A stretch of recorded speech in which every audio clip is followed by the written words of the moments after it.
নমস্কার, শুভ সন্ধ্যা। আমি আপনাদের প্রবীর বিশ্বাস, দেখছেন এনকে ডিজিটালের ভোটের হাওয়া। আমরা প্রথম দফা ভোটের আগে আমরা দেখিয়েছিলাম সাংগঠনিকভাবে কে কোন আসনে শক্তিশালী, কে কোথায় দুর্বল। আমরা এটা আপনাদের দেখিয়েছিলাম। আপনাদের ডিমান্ড ছিল যে দ্বিতীয় দফা ভোটের আগেও যেন আমরা এরকমভাবেই দেখাই। দেখুন, এটা কোনো জনমত সমীক্ষা না, ওপিনিয়ন পোল নয়। This is not an opinion pole.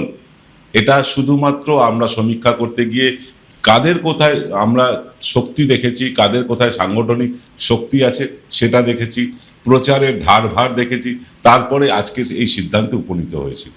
আবার বলছি, এটা কোনো ওপিনিয়ন পোল নয়। এখানে ওপিনিয়ন পোলের সাথে এর কোনো সম্পর্ক নেই। সাংগঠনিক শক্তি এবং প্রচারের ধার, এটা কিন্তু আমরা আজকে দেখেছি। আমরা একদম দেরি না করে সরাসরি চলে যাব। আমরা প্রথম থেকে আসনগুলো দেখব যে 142টা আসনে যে নির্বাচন হতে চলেছে আগামী 29 তারিখ, সেই আগামী 29 তারিখ কাল বাদ পরশু সকাল শুরু হতে হতেই ভোট চালু হয়ে যাবে। টান টান উত্তেজনা, মোটামুটি নিস্তব্ধ হয়ে আছে প্রচারের শেষে পুরো সেকেন্ড ফেজের অঞ্চলগুলো, কিন্তু রাজনৈতিক দলগুলোর প্রস্তুতি তুঙ্গে। তারা কে কোথায় এজেন্ট বসাবে, কে কোথায় থাকবে, তাদের কি বলবো ওয়ার প্ল্যান, সেগুলো মোটামুটি রেডি। আমরা সেই ওয়ার প্ল্যানে যাব না, আমরা শুধু দেখব কোন আসনে কারা কোথায় এগিয়ে আছে। 142টা আসনের বিশ্লেষণ করব আমরা। আসন দেখে নিই প্রথম থেকে কোন আসনে কে কোথায় এগিয়ে আছে। আজকে প্রথম জেলা নদিয়া, নদিয়ার প্রথম আসন করিমপুর। এইখানে সাংগঠনিক শক্তিতে এগিয়ে আছে তৃণমূল কংগ্রেস। নদিয়া জেলার দ্বিতীয় আসন তেহট্ট, সাংগঠনিক শক্তিতে এগিয়ে আছে তৃণমূল। নদিয়া জেলার তৃতীয় আসন পলাশীপাড়া, সাংগঠনিক শক্তিতে এখানেও এগিয়ে আছে তৃণমূল। কালীগঞ্জ, এখানেও এগিয়ে আছে তৃণমূল কংগ্রেস। নদিয়ার নাকাশীপাড়া আসনটিতে এগিয়ে আছে সাংগঠনিকভাবে তৃণমূল। চাপড়া আসনটিতেও, নদিয়া জেলার এই গুরুত্বপূর্ণ আসন, এই আসনটিতেও এগিয়ে আছে সাংগঠনিকভাবে তৃণমূল। নদিয়া জেলার আসন কৃষ্ণনগর উত্তর, এখানে কিন্তু সাংগঠনিকভাবে এগিয়ে আছে বিজেপি। নবদ্বীপ, এই আসনটিতে সাংগঠনিকভাবে এগিয়ে আছে তৃণমূল কংগ্রেস। শান্তিপুর আসনটিতে এগিয়ে আছে তৃণমূল কংগ্রেস। রানাঘাট উত্তর পশ্চিমে সাংগঠনিকভাবে এগিয়ে আছে বিজেপি। রানাঘাট দক্ষিণেও সাংগঠনিকভাবে এগিয়ে আছে বিজেপি। রানাঘাট উত্তর পূর্বেও সাংগঠনিকভাবে এগিয়ে আছে বিজেপি। কৃষ্ণগঞ্জে সাংগঠনিকভাবে এগিয়ে আছে বিজেপি। চাকদা আসনটিতে কিন্তু সাংগঠনিকভাবে এগিয়ে আছে তৃণমূল কংগ্রেস। কল্যাণী আসনটিতেও সাংগঠনিকভাবে অনেকটাই এগিয়ে আছে তৃণমূল কংগ্রেস। শেষ আসন হরিণঘাটা, এখানে সাংগঠনিকভাবে এগিয়ে আছে ভারতীয় জনতা পার্টি। আমরা উত্তর 24 পরগনা যাওয়ার আগে দুটো কথা আপনাদেরকে বলে নিই। প্রথম হচ্ছে গিয়ে একটা পুরোপুরি সাংগঠনিক শক্তি কে কোথায় বৃদ্ধি করতে পেরেছে, কার কোথায় কমেছে, তার হিসেব নিকেশ, এর সাথে সম্ভাব্য রাজনৈতিক ফলের কোনো যোগাযোগ নেই। দেখুন, সংগঠন যেখানে যার ভালো, যার যেখানে সাংগঠনিক শক্তি বেশি, সেখানেই তার জয়ের সম্ভাবনা থাকে। এটা মাথায় রেখেই কিন্তু আপনারা এই অনুষ্ঠানটা দেখবেন। সাংগঠনিক যেখানে যার শক্তি বেশি, কারণ পশ্চিমবঙ্গে ভোট করাতে হয়, পশ্চিমবঙ্গে ভোটটা নির্বাচন কমিশন যেমন করায়, তেমনি রাজনৈতিক দলগুলো ভোটটা করায়। কে কতটা ভোট করাতে পারছে, কে কতটা তাদের ভোটারদেরকে বুথ পর্যন্ত নিয়ে যেতে পারছে, এর একটা লড়াই কিন্তু নির্বাচনের দিন চলে। ফলে কে কোথায় সাংগঠনিকভাবে শক্তিশালী, কার কোথায় পতাকা, ফেস্টুন ইত্যাদি বেশি, কে কত বেশি প্রচার করেছে, কার কত বেশি মাইকে প্রচার হয়েছে, কে কত পথসভা করেছে, কার এলাকায় হেভিওয়েট নেতা মন্ত্রীরা প্রচার করতে গেছেন, তার নিরিখেই কিন্তু আজকের এই অনুষ্ঠান আমরা করছি। আর দেরি না করে উত্তর 24 পরগনায় চলে যাব। উত্তর 24 পরগনার প্রথম জেলা বাগদা, এখানে সাংগঠনিক শক্তিতে কিন্তু এগিয়ে আছে তৃণমূল কংগ্রেস। বনগাঁ উত্তর, এখানে সাংগঠনিকভাবে এগিয়ে আছে বিজেপি। বনগাঁ দক্ষিণে সাংগঠনিকভাবে উল্লেখযোগ্যভাবে এগিয়ে আছে তৃণমূল কংগ্রেস। গাইঘাটায় সাংগঠনিকভাবে এগিয়ে আছে বিজেপি। স্বরূপনগরে সাংগঠনিকভাবে অনেকটাই এগিয়ে আছে তৃণমূল কংগ্রেস। বাদুড়িয়াতেও অনেকটাই সাংগঠনিকভাবে এগিয়ে আছে তৃণমূল। হাবড়ায় কিন্তু সাংগঠনিক শক্তিতে বিজেপি এবং তৃণমূল দুজনেই প্রায় সমান সমান, হাড্ডাহাড্ডি লড়াই এখানে দেখব। অশোকনগরে সাংগঠনিক শক্তিতে এগিয়ে আছে তৃণমূল কংগ্রেস। আমডাঙ্গায়ও সাংগঠনিক শক্তিতে এগিয়ে আছে তৃণমূল কংগ্রেস। বীজপুরে সাংগঠনিকভাবে অনেকটাই এগিয়ে আছে তৃণমূল কংগ্রেস। নৈহাটিতে সাংগঠনিক শক্তিতে অনেকটা এগিয়ে আছে তৃণমূল কংগ্রেস। ভাটপাড়ায় সাংগঠনিক শক্তিতে উল্লেখযোগ্যভাবে এগিয়ে আছে তৃণমূল কংগ্রেস। এবারে জগদ্দল আসনেও সাংগঠনিক শক্তিতে এগিয়ে আছে তৃণমূল কংগ্রেস। নোয়াপাড়া এই আসনটিতে কিন্তু সাংগঠনিক শক্তিতে বেশ খানিকটা এগিয়ে গিয়েছে বিজেপি। বারাকপুর এই আসনটিতে সাংগঠনিক শক্তিতে অনেকটাই এগিয়ে আছে তৃণমূল কংগ্রেস। খড়দা এই আসনটিতে সাংগঠনিক শক্তিতে এগিয়ে আছে তৃণমূল কংগ্রেস। দমদম উত্তরে সাংগঠনিক শক্তিতে তৃণমূল কংগ্রেস এগিয়ে। পানিহাটিতেও সাংগঠনিক শক্তিতে তুলনামূলকভাবে বাম এবং বিজেপির থেকে খানিকটা এগিয়ে আছে তৃণমূল কংগ্রেস। কামারহাটিতে সাংগঠনিক শক্তিতে বিপুলভাবে এগিয়ে আছে তৃণমূল কংগ্রেস। বরানগরেও কিন্তু সাংগঠনিক শক্তিতে এগিয়ে খানিকটা তৃণমূল। দমদমে সাংগঠনিক শক্তিতে এগিয়ে আছে তৃণমূল কংগ্রেস। রাজারহাট নিউ টাউনে সাংগঠনিক শক্তিতে এগিয়ে তৃণমূল কংগ্রেস। বিধাননগর সল্টলেক এখানেও সাংগঠনিক শক্তিতে এগিয়ে আছে তৃণমূল কংগ্রেস। রাজারহাট গোপালপুর এখানে সাংগঠনিক শক্তিতে বেশ খানিকটা এগিয়ে তৃণমূল কংগ্রেস। মধ্যমগ্রাম এখানেও সাংগঠনিক শক্তিতে বেশ কিছুটা এগিয়ে আছে তৃণমূল কংগ্রেস। বারাসাতেও সাংগঠনিক শক্তিতে এগিয়ে তৃণমূল কংগ্রেস। দেগঙ্গায় সাংগঠনিক শক্তিতে বিপুলভাবে এগিয়ে আছে তৃণমূল। হাড়োয়া সাংগঠনিক শক্তিতে এখানেও এগিয়ে তৃণমূল কংগ্রেস। মিনাখা এখানেও সাংগঠনিক শক্তিতে অনেকটা এগিয়ে তৃণমূল কংগ্রেস। সন্দেশখালী যথেষ্ট এগিয়ে আছে সাংগঠনিক শক্তিতে তৃণমূল কংগ্রেস। বসিরহাট দক্ষিণেও সাংগঠনিক শক্তিতে প্রবলভাবে এগিয়ে আছে তৃণমূল। বসিরহাট উত্তর এখানেও সাংগঠনিক শক্তিতে বিপুলভাবে এগিয়ে আছে তৃণমূল কংগ্রেস।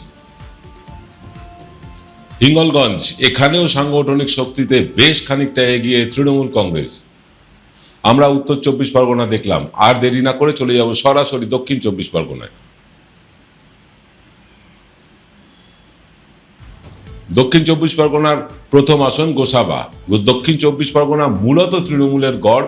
এখানে একটি আসন ছাড়া সর্বত্রই কিন্তু তৃণমূল কংগ্রেস এগিয়ে আছে। একটি তো লড়াই হাড্ডাহাড্ডি, আসুন একটা একটা করে বলি। গোসাবায় এগিয়ে সাংগঠনিক শক্তিতে তৃণমূল কংগ্রেস। বাসন্তীতেও সাংগঠনিক শক্তিতে এগিয়ে তৃণমূল। কুলতলিতে সাংগঠনিক শক্তিতে অনেকটা এগিয়ে তৃণমূল। পাথর প্রতিমা এখানেও সাংগঠনিক শক্তিতে বেশ খানিকটা এগিয়ে তৃণমূল কংগ্রেস। কাকদ্বীপ সাংগঠনিক শক্তিতে এগিয়ে তৃণমূল। সাগর এখানেও সাংগঠনিক শক্তিতে এগিয়ে আছে তৃণমূল কংগ্রেস। কুলপি এখানেও সাংগঠনিক শক্তিতে এগিয়ে তৃণমূলই। রায়দিঘিতেও সাংগঠনিক শক্তিতে খানিকটা এগিয়ে আছে তৃণমূল কংগ্রেস। মন্দিরবাজার বিধানসভাটিতে সাংগঠনিকভাবে এগিয়ে আছে তৃণমূল কংগ্রেস।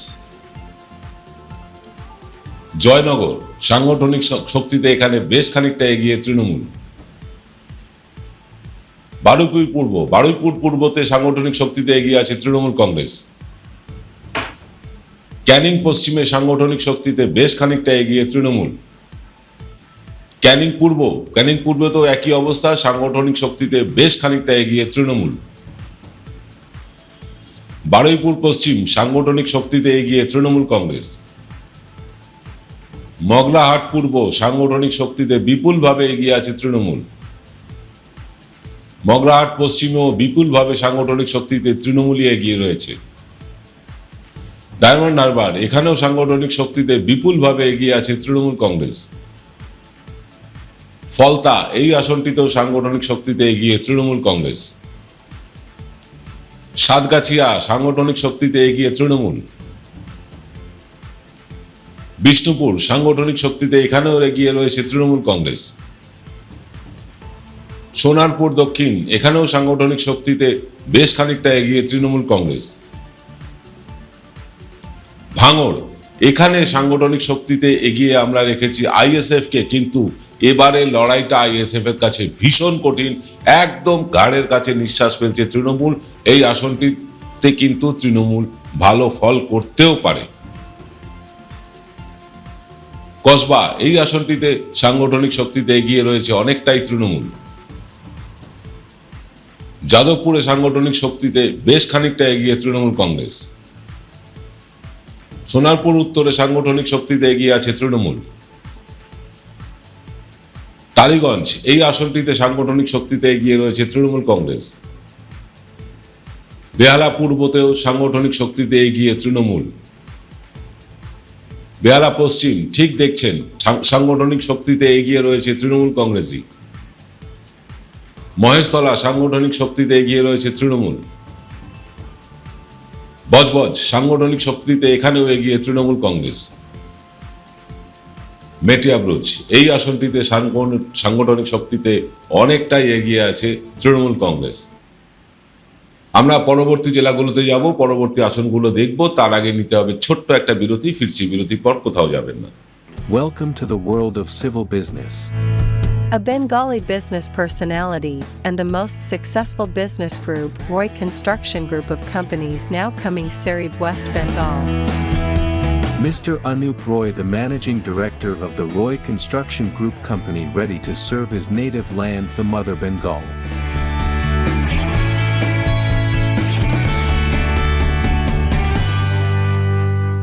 এবার সাধ্যের মধ্যেই হবে মধ্যবিত্তের স্বাদ পূরণ। নতুন বাড়ি, নতুন স্বপ্ন, সুখের নতুন অধ্যায় শুরু হোক এই উৎসবে। Ashoka group, রিডিফাইনিং realty. ফোন করুন 9163502850। ফিল্ম বিরতির পর আপনারা দেখছেন এনকে ডিজিটালের ভোটের হাওয়া। আর আজ আমরা পর্যালোচনা করে দেখছি যে প্রচারের ধারে ভারে এবং সাংগঠনিকভাবে কারা কোন আসনে কতটা এগিয়ে আছে বা পিছিয়ে পড়েছে। আমরা আজকে দেখছি দ্বিতীয় দফার যে নির্বাচন হতে চলেছে আগামী পরশুদিন, সেই পরশুদিনে সাংগঠনিক শক্তি কাদের কত বেশি। সাংগঠনিক শক্তি যাদের বেশি পশ্চিমবঙ্গে তাদের পক্ষেই, তাদের অনুকূলেই ফলাফল হয়। আমরা দেখে এসেছি কি হবে ফলাফল, সেটা তো আমরা ওপিনিয়ন পোলে দেখিয়েছি। কিন্তু সাংগঠনিক শক্তি, প্রচারের ধার, প্রচারের ভার এবং তারকা প্রচারকেরা সেখানে কতটা গিয়েছেন তার উপরেও অনেকটা নির্ভর করে। তাই আমরা সাংগঠনিক শক্তি মেপে দেখছি কোন আসনে কাদের বেশি। আসুন চলে আসি পরবর্তী জেলায়। আজকের পরবর্তী জেলা কলকাতা। এখানে 11টি আসনের মধ্যে সাংগঠনিকভাবে 11টিতেই এগিয়ে আছে তৃণমূল কংগ্রেস। তাও আসনগুলো বলে দিই, কলকাতা বন্দরে এগিয়ে তৃণমূল কংগ্রেস,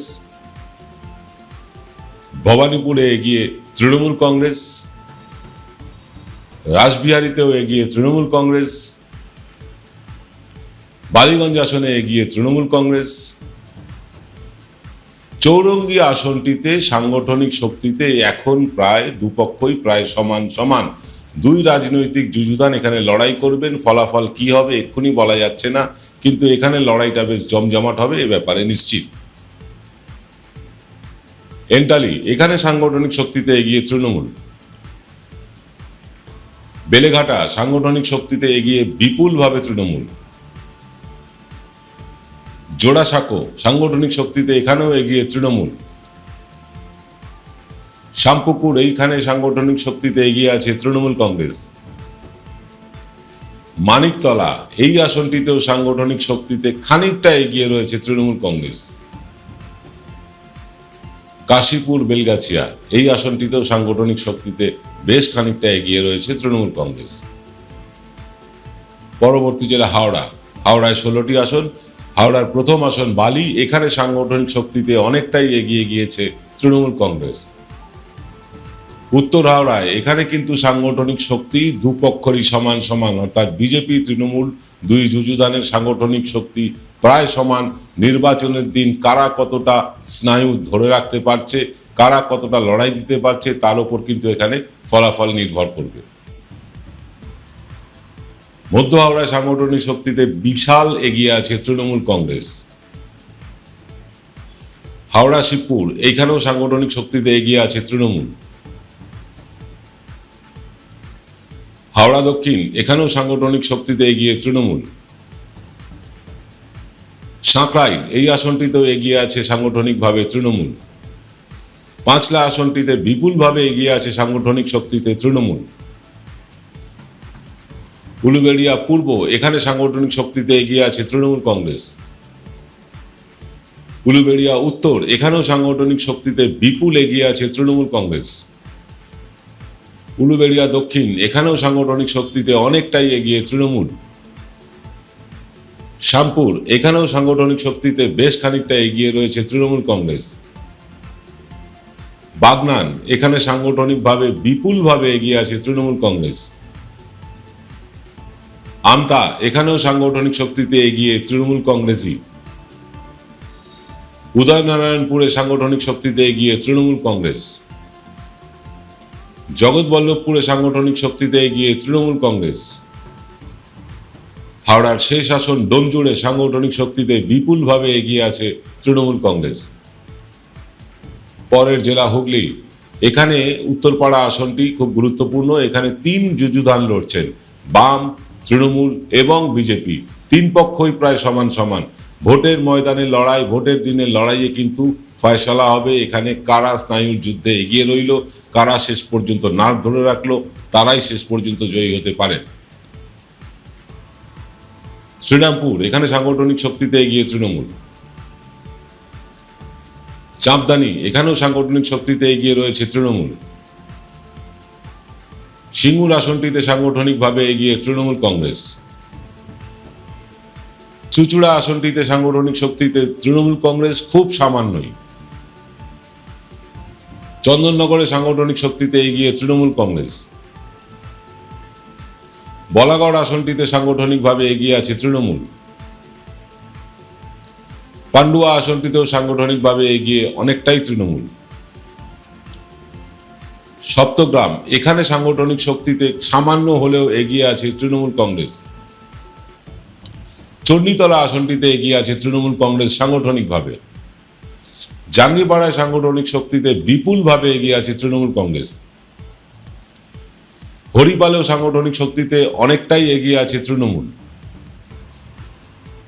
ধনেখালি এই আসনটিতেও সাংগঠনিকভাবে অনেকটাই এগিয়ে আছে তৃণমূল। তারকেশ্বর এখানেও সাংগঠনিকভাবে অনেকটাই এগিয়ে আছে তৃণমূল কংগ্রেস। পুরসুরা এখানে কিন্তু সাংগঠনিকভাবে অনেকটাই এগিয়ে গিয়েছে বিজেপি। আরামবাগেও সাংগঠনিক শক্তি দুপক্ষেরই প্রায় সমান সমান, শেষ পর্যন্ত কে এগিয়ে যাবে বলা যাচ্ছে না। গোঘাটে সাংগঠনিক শক্তিতে এগিয়ে বিজেপি, তবে খুব সামান্যভাবে। খানাকুলে সাংগঠনিকভাবে বিপুলভাবে এগিয়ে আছে বিজেপি। খণ্ডঘোষ বর্ধমান জেলায় চলে এসেছি। বর্ধমানের খণ্ডঘোষে সাংগঠনিকভাবে এগিয়ে আছে তৃণমূল কংগ্রেস। বর্ধমান দক্ষিণ আসনে সাংগঠনিকভাবে এগিয়ে আছে তৃণমূল। রায়না আসনটিতে সাংগঠনিকভাবে এগিয়ে আছে তৃণমূল। জামালপুরেও সাংগঠনিকভাবে এগিয়ে তৃণমূল। মন্তেশ্বর এখানেও সাংগঠনিকভাবে এগিয়ে আছে তৃণমূল। কালনায় সাংগঠনিকভাবে অনেকটাই এগিয়ে তৃণমূল। মেমারিতেও সাংগঠনিকভাবে বেশ এগিয়ে আছে তৃণমূল কংগ্রেস। বর্ধমান উত্তরে সাংগঠনিকভাবে প্রবলভাবে এগিয়ে আছে তৃণমূল কংগ্রেস। ভাতারেও কিন্তু সাংগঠনিকভাবে বেশ শক্তিশালী তৃণমূল। পূর্বস্থলী দক্ষিণে সাংগঠনিকভাবে অনেকটাই এগিয়ে রয়েছে তৃণমূল কংগ্রেস। পূর্বস্থলী উত্তর এখানেও সাংগঠনিকভাবে এগিয়ে রয়েছে তৃণমূল। কাটোয়া এই আসনটিতে সাংগঠনিকভাবে খানিকটা এগিয়ে আছে তৃণমূল। কেতুগ্রাম সাংগঠনিকভাবে এগিয়ে রয়েছে এখানে তৃণমূল। এই ছিল দ্বিতীয় দফার নির্বাচনে কারা কোথায় সাংগঠনিকভাবে এগিয়ে আছে। আমরা সাংগঠনিক শক্তি কিভাবে মেপেছি, সেখানকার মিছিল, মিটিং, জনসভা, পথসভায় লোকজনের পরিমাণ, মানুষের উৎসাহ, এটা আমরা লক্ষ্য করেছি। কর্মীরা কতটা রাস্তায় নেমেছেন, কতটা এজেন্সি মারফত পোস্টার ব্যানার লাগানো হয়েছে, এগুলো আমরা লক্ষ্য রেখেছি। আমরা লক্ষ্য রেখেছি প্রার্থী কতটা রাস্তায় ঘুরেছেন, কতটা ভেতরে ভেতরে গিয়ে প্রচার করেছেন, সেখানে কেমন সাড়া পেয়েছেন সেটা লক্ষ্য রেখেছি। তার ভিত্তিতেই কিন্তু সাংগঠনিক শক্তি বিচার করেছি। আর কাল বাদে পরশু সকালবেলায় ভোট, আমরা কোনো জনমত সমীক্ষা দেখালাম না, আমরা কোনো ওপিনিয়ন পোলে গেলাম না, কিন্তু সাংগঠনিক শক্তি কার কোথায় আছে, কে কতটা শক্তি বৃদ্ধি করেছে, কার শক্তি ক্ষয় হয়েছে, সেটা মোটামুটি দেখালাম। বেশ কয়েকটি আসনে হাড্ডাহাড্ডি লড়াই হতে পারে, সেটা আপনারা দেখলেন। শেষ পর্যন্ত এই আসনগুলোতে কি হবে বলা মুশকিল, তবে লড়াই বেশ জমজমাট এই আসনগুলোতে হবে নিশ্চিতভাবে। তবে বেশিরভাগ ক্ষেত্রেই দেখলাম আমরা দক্ষিণবঙ্গ বলবো না, আমরা বলবো দ্বিতীয় দফা। দ্বিতীয় দফার ভোটে বেশ কয়েকটি আসনে কিন্তু বেশ কয়েকটি আসনে এগিয়ে আছে তৃণমূল কংগ্রেস। গত বিধানসভার নির্বাচনে এখানে বিজেপি মাত্র 18টা আসনে এগিয়ে ছিল 142-এর মধ্যে। তারা কি সেই 18টা আসন ধরে রাখতে পারবে, সেটা দেখতে হলে আমাদের অপেক্ষা করতে হবে আমাদের বুথ ফেরত সমীক্ষা বা এক্সিট পোল, যেটা আগামী 30 তারিখ রাত 8:30টায় আপনারা দেখতে পাবেন। হ্যাঁ, আগামী 30 তারিখ রাত 8:30টায় আপনারা এক্সিট পোলটা দেখতে পাবেন। যাই হোক, আজকের অনুষ্ঠান শেষ করবো এখানেই। সকলে ভালো থাকবেন। আগামীকাল সকালে আসছে প্রসূন গুপ্তর অনুষ্ঠানটা দেখতে ভুলবেন না। সকলে ভালো থাকুন, সুস্থ থাকুন। নমস্কার।